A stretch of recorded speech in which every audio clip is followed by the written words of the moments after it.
নমস্কার। আমি শিক্ষার গোড়ায় গলদ একাদশ খণ্ড সমাপ্ত করেছি, এখন দ্বাদশ খণ্ডে বলতে যাচ্ছি যে আলোচনাক্রমে বলছি আমি আমার ছেলে মেয়েদেরকে আর মানুষ করতে পারলাম না,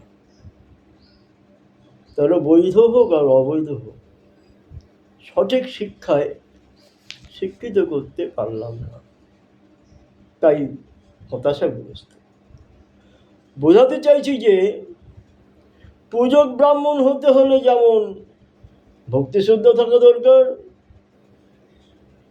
চিকিৎসক হতে হলে যেমন ফিজিক্যাল অ্যানাটমি জানা দরকার, ঠিক তেমনি রাজনৈতিক নেতা হলে গেলেও, রাজনৈতিক নেতা বা চামচা হতে হলেও বোঝা দরকার আমি যাদের ওপর আক্রমণ করব, যাদেরকে গালিগালাজ করব, বিরোধী পার্টিকে অত্যাচার করব, যে প্রার্থীদের ওপরে বিরোধীদের ওপরে আক্রমণ অত্যাচার করব, তাদের পাবলিক সাপোর্ট বেড়ে যাবে। আমি যাদের ওপর অত্যাচার করব, যে পার্টির প্রার্থীর ওপরে আক্রমণ করব, তাদের সাপোর্টার বৃদ্ধি পাবে আর আমাদের ওজন কমতে থাকবে।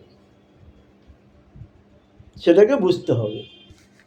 তাই যদি বুঝি, তাহলে আমরা কেন বিরোধী পক্ষকে তাদের উপরে হামলা করে তাদের ওজনটা বাড়িয়ে দেব? আমরা যখন বিরোধীদের ওপরে, বিরোধী প্রার্থীর ওপরে, কোনো ক্যান্ডিডেটের ওপরে হামলা করি, তখন জনতা বুঝেই না, ওর ওপরে হামলা করছে, ও নিশ্চয়ই জিতে যাবে, সেজন্য ওর ওপরে হামলা করছে, তাহলে ভোটটা আমরা ওকেই দিয়ে দেবো। তাহলে ওর ওজনটা ভারী হয়ে গেল, আমাদের ওজন হালকা হয়ে গেল।